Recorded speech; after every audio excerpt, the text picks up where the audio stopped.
Sri Gayatri Tours and Travels, a leading Kailash Manas Sarovar tour operator.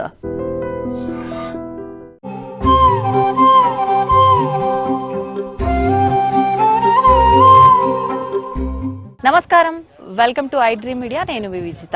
iDream యాత్ర with Gayatri tours and travels వారి తరపున మనం చేస్తున్న నేపాల్ యాత్రలో భాగంగా మనం వచ్చేసాము పోఖ్రా కండి. అయితే పోఖ్రా లోకల్ నుంచి మనకు ఒక 11 నుంచి 12 కిలోమీటర్ల దూరంలో ఒక మంచి ప్రదేశము, అన్ని రకాలుగా కూడా మనకి ఆనందాన్ని కలిగించే ఒక ప్రాంతం అయితే ఉందండి. ఆ ప్రాంతం దగ్గరికే ప్రస్తుతం నేను వచ్చేసాను. ఆ ప్రాంతం ఏంటి అంటే అది ఒక ఆధ్యాత్మిక క్షేత్రం అని చెప్పవచ్చు, అదేవిధంగా ఒక టూరిస్ట్ స్పాట్ అని చెప్పవచ్చు.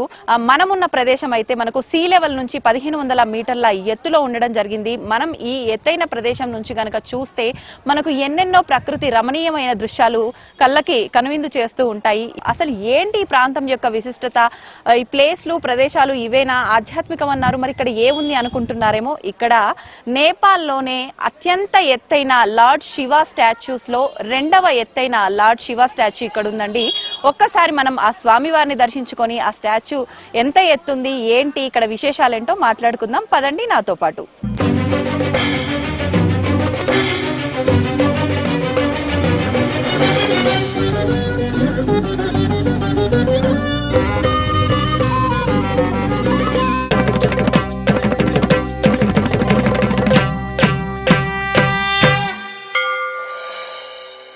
పోఖ్రా నుంచి కేవలం కొన్ని కిలోమీటర్ల దూరంలో ఉండే పుండికోట్ గండకీ ప్రావిన్స్ కాస్కీ జిల్లాలోని ఒక కొండ ప్రాంతం. పోఖ్రా నుంచి పుండికోట్ వైపు వెళ్లే మార్గంలో కారు లోపల ఉండగానే ప్రకృతి దృశ్యాలు మనస్సుని తాకేస్తాయి. ఆ దారిలో ఎడతెగని పచ్చదనం, కొండలపైకి ఎక్కే మార్గాలు, మధ్య మధ్యలో చిరుగాలులు, ఆ అనుభూతిని అనుభవించాలే కానీ మాటల్లో వర్ణించలేము. ఇక ఈ కొండపైన సందర్శకుల సందడి బాగానే ఉంటుందండోయ్. ఎంతో ఆహ్లాదకరమైన ఈ ప్రదేశం సముద్ర మట్టానికి 1500 మీటర్ల ఎత్తులో ఉంది. ఇక్కడ ఉన్న వ్యూ పాయింట్ నుంచి మనం పోఖ్రా లోయ, ఫేవా సరస్సు, హిమాలయ పర్వతాలు, మంచుతో కప్పబడ్డ శిఖరాలు, తేలుతున్న మేఘాలు చూస్తూ ఉంటే మనసుకు చాలా ప్రశాంతత కలుగుతుంది. ఇక్కడ మాకొక మర్చిపోలేని అనుభవం ఎదురైంది. అదేంటంటే ఇక్కడ నేపాల్ సాంప్రదాయ దుస్తులు ధరించిన కొందరు మాకు తారసపడ్డారు. వారు నిజంగానే నేపాల్ గిరిజన వాసులేమో అనుకున్నాం, కానీ నిజానికి వాళ్ళు కూడా నాలాగా సందర్శకులే. అర్థం కాలేదు కదా. ఏం లేదండి, ఈ క్షేత్రం దగ్గర ఫోటోషూట్ కోసం సందర్శకులకు నేపాల్ సాంప్రదాయ వస్త్రాలను అద్దెకు ఇస్తున్నారండి. సందర్శకులు సరదాగా ఆ వస్త్రాలు ధరించి నేపాలీ వారిలా అలంకరించుకొని ఫోటోలు దిగుతున్నారు. నేను కూడా సరదాగా నేపాలీ వస్త్రధారణ ట్రై చేశాను.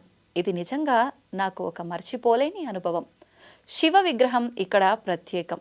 ఇక ధ్యాన ముద్రలో నీలిరంగులో మనకి దర్శనమిచ్చే ఆ నీలకంఠ స్వామి విగ్రహం, ఆయన ఎదురుగా బంగారు వర్ణంలో నందీశ్వరుడు ఎంతో అందంగా కొలువుతీరి ఉంటారు.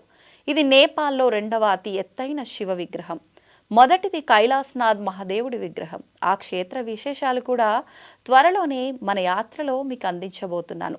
ఇక ఈ క్షేత్రం విషయానికి వస్తే ఇక్కడి శివుడు 51 అడుగుల ఎత్తులో ఉండగా ఇది ఒక తెల్లటి స్తూపం మీద నిలబడి ఉంది. ఆ స్తూపం ఎత్తు 57 అడుగులు. మొత్తం కలిపి ఇది 108 అడుగుల ఎత్తులో ఉంటుంది. అంతేకాకుండా మహాశివుని విగ్రహం చుట్టూ 108 శివలింగాలు కూడా ఇక్కడ ప్రతిష్ఠితమై ఉన్నాయి.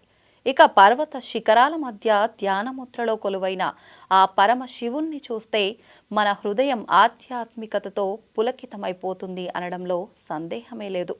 పుండికోట్ యాత్ర కేవలం ఒక పర్యటన కాదని నేను అనిపించుకున్నాను. ఇది ఒక ఆధ్యాత్మిక అనుభూతి. శివుడి దర్శనం, ఆ చుట్టూ ఉన్న శివలింగాలు, మేఘాలతో నిండిన ఆకాశం చూస్తుంటే మనసుకి ఎంతో ప్రశాంతత కలుగుతుంది. మీరు నేపాల్కి వెళ్తే పోఖ్రా తప్పనిసరిగా చూడాలి. పోఖ్రా వెళ్ళారంటే పుండికోట్ చూడకపోతే ఆ యాత్ర పూర్తి కాదనే చెప్పాలి.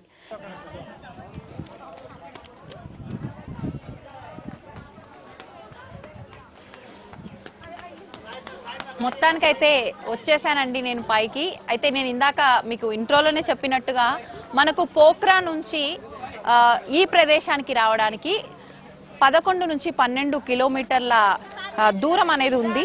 ఈ ప్రాంతంని పుందికోట్ అని చెప్పి పిలుస్తూ ఉంటారు. ఈ ప్రాంతం పేరు పుందికోట్ అన్నమాట. అయితే మనం పోఖ్రా నుంచి ఒక 30 నిమిషాల సమయం అనేది మనకు వెహికల్లో రావడానికి పడుతుంది. లోకల్ క్యాబ్స్ అవన్నీ మనకు అవైలబుల్లో ఉంటాయి. మనం అలా క్యాబ్లో వచ్చిన తర్వాత మళ్ళీ కొంత దూరం మనం పైకి కాలినడకన కూడా రావాల్సి ఉంటుంది. మొత్తానికైతే నేను అలా వెహికల్లో వచ్చి అక్కడ నుంచి కాలినడకన పైకి అయితే వచ్చేసాను. ఇప్పుడు ఇక్కడ నుంచి మనం కాస్త దూరం పైకి వెళ్ళిన తర్వాత మనకు ఎడమవైపున కనుక చూసుకుంటే ఒక మంచి లేక్, అవన్నీ కూడా కొండలు, ఆ ప్రాంతం అంతా కూడా చాలా అందంగా ఉంటుంది చూడటానికి. ఇంకా మనం సాయంత్రం సమయంలో వస్తే, ఉదయం సమయంలో వస్తే ఇదంతా కూడా చూడడానికి ప్రకృతి చాలా అందంగా కనిపిస్తూ ఉంటుందండి మనకు. అలాగే మనం కొండపై కనుక నడుస్తూ వస్తుంటే ఇక్కడ మనకు 5 ముఖాలతో కూడిన పశుపతినాథుడి విగ్రహం కూడా దర్శనం ఇస్తోంది. ఈ విగ్రహం ముందర చాలా మంది మనకు పక్కనే షాప్స్ అనేవి ఉంటాయి. ఆ షాపుల్లో రెంటెడ్ డ్రెస్సెస్ దొరుకుతాయి. అవి మొత్తం పక్కాగా నేపాల్ ట్రెడిషన్ కి సంబంధించిన సాంప్రదాయ దుస్తువులు అనమాట. అయితే ఇక్కడికి వచ్చిన వాళ్ళు రకరకాల ప్రాంతాల నుంచి వచ్చే వాళ్ళు ఉంటారు. వాళ్ళు ఎవరైనా నేపాల్ దుస్తువులు మేము ధరించాలి, ఒక్కసారైనా ఆ ట్రెడిషన్ ఎలా ఉంటుందో మాకు చూడాలి అనుకునే వాళ్ళు అక్కడ రెంట్కి డ్రెస్ తీసుకొని ఇక్కడ పశుపతినాథుడి విగ్రహం దగ్గర డాన్స్ చేస్తూ ఉంటారు వాళ్ళ ఇష్టం కొద్దీ. అలాగే ఇప్పుడు మనం చూసినట్లయితే చాలా మంది వాళ్ళు డాన్స్ చేయడం జరిగింది. మీరు ఆ విజువల్స్ లో కనుక చూస్తే మీకే అర్థమవుతుంది. అది మనం ఇక్కడ నుంచి పైకి వెళ్తే మనకు ఏదైతే మనం ఎత్తైన నేపాల్లో 2వదైన శివ స్టాచ్యూ అని చెప్పుకున్నామో ఆ శివుడి యొక్క స్టాచ్యూ కూడా దర్శనమిస్తోంది. పదండి మనం ఆ స్వామివారి దగ్గరికి వెళ్దాం. నమః శివాయ, నమః శివాయ, నమః శివాయ, నమః శివాయ.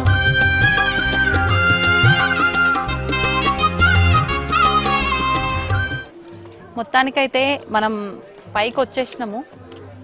కింద పశుపతినాథుడి విగ్రహము, మనకు అక్కడ ఫ్యూవా లేక్, అక్కడ అమ్మవారి విగ్రహము.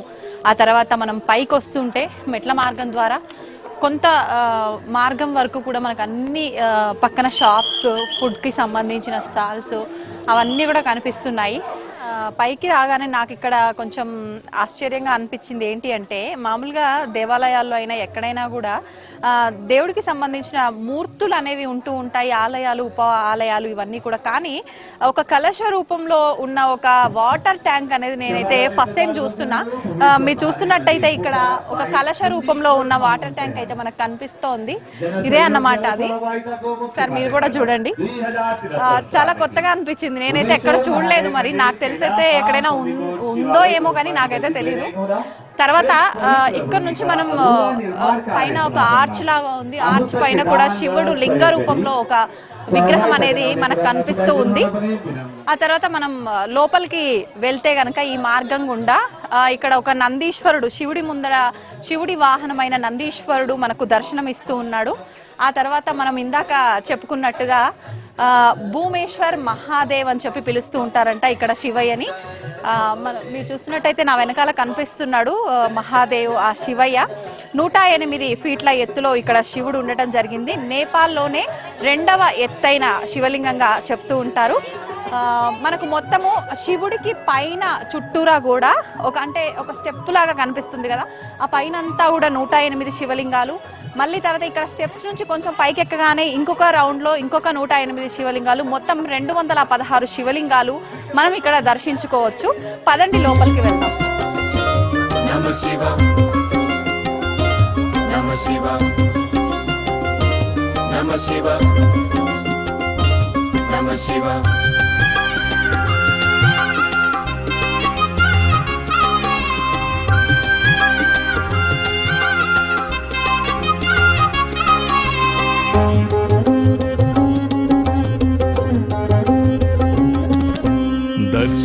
दर्शनादभ्रसदसि जननात् कमलालये काश्यान्तु मरणान्मुक्ति स्मरणादरुणाचले. दर्शनादभ्रसदसि जननात् कमलालये काश्यान्तु मरणान्मुक्ति स्मरणा. ఇక్కడ మనకు భూమేశ్వర్ మహాదేవ్ యొక్క విగ్రహం చూసాము. ఇక్కడ భూమేశ్వర్ మహాదేవ్ యొక్క ఆలయం కూడా ఉంది. ఒక్కసారి స్వామివారిని దర్శించుకోండి మీరు కూడా నాతో పాటు.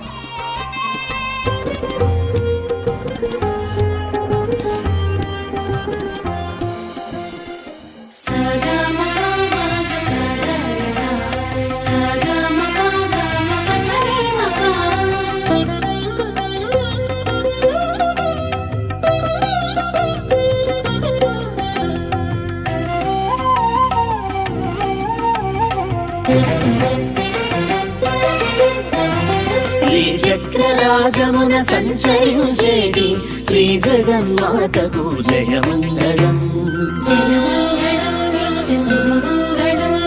శ్రీ సింహవాహిని అభయప్రదాయిని లోక పావని నిత్య శుభమంగళం. శ్రీచక్రరాజమున సంచరించేది శ్రీ జగన్మాతకు జయమంగళం. శ్రీ సింహవాహిని అభయప్రదాయిని లోక పావని నిత్య శుభమంగళం. శంకరుని అర్ధాంగి సౌందర్యదేవి శ్రీమాతుకే నిత్య జయమంగళం. మొత్తానికైతే పైకి వచ్చేసి శివయ్య దగ్గరకు వచ్చేసాము. శివయ్య దర్శనం కూడా చేసుకున్నాము. ప్రత్యేకించి ఇక్కడ విశిష్టత గురించి చెప్పాలి అని అంటే పోఖ్రాన్ నుంచి పుందికాట్ అనే ప్రదేశంలో ఈ యొక్క క్షేత్రం అనేది నెలకొనబడి ఉంది. అయితే ఇక్కడ స్వామివారి యొక్క ఎత్తు వచ్చేసి 108 ఫీట్లు. స్వామివారిని ఇక్కడ భూమేశ్వర్ మహాదేవ్ అని చెప్పి పిలుస్తూ ఉంటారు. ఇక్కడ స్వామివారి విగ్రహం ఎత్తైన విగ్రహంతో పాటు పక్కనే స్వామివారి ఆలయం కూడా ఉంది. మనకు స్వామివారి విగ్రహం వెనకాల వైపు కనుక చూసుకుంటే శివుడు అనగానే మనకు గుర్తొచ్చేది డమరుకము, పాము ఇవన్నీ కూడా. అదేవిధంగా డమరుకం కూడా వెనక వైపున మనకు దర్శనం ఇస్తోంది. మనము ఈ పైనుంచి కనుక చూసినట్టయితే పోఖ్రా సిటీ అంతా కూడా ఒక మ్యాప్ లాగా మనకు కళ్ళకు కట్టినట్టుగా కనిపిస్తూ ఉంటుంది. ఇంకా మనకు ఇక్కడ ఈ చుట్టుపక్కల ప్రాంతాల్లో ఉండే లేక్, ప్యూహా లేక్, ఆ లేక్ కూడా చాలా చక్కగా కనిపిస్తోంది. అన్నపూర్ణ బేస్ క్యాంప్ అని చెప్పి అది కూడా చాలా చక్కగా కనిపిస్తోంది. ఇవన్నీ కూడా అద్భుతంగా మనకు పైనుంచి చాలా చక్కగా కనిపిస్తున్నాయి. స్వామివారిని ఇంత ఎత్తులోంచి చూస్తుంటే కైలాసంలోనే శివుడు ఉన్నాడా అన్నట్టుగా అనిపిస్తోంది. చుట్టూరా కొండలు, మేఘాలు ఇదంతా కూడా చూస్తుంటే నిజంగా శివుడు కైలాసంలోనే ఉన్నాడు, మనం అక్కడికి వచ్చేసాము అన్న భావన కలుగుతోంది. మీరంతా కూడా నేపాల్ వచ్చినట్టయితే తప్పకుండా ఈ ప్రాంతాన్ని మిస్ అవ్వద్దు. ఈ స్వామివారి దగ్గరికి రావడం మాత్రం మర్చిపోవద్దండి. నమస్కారం.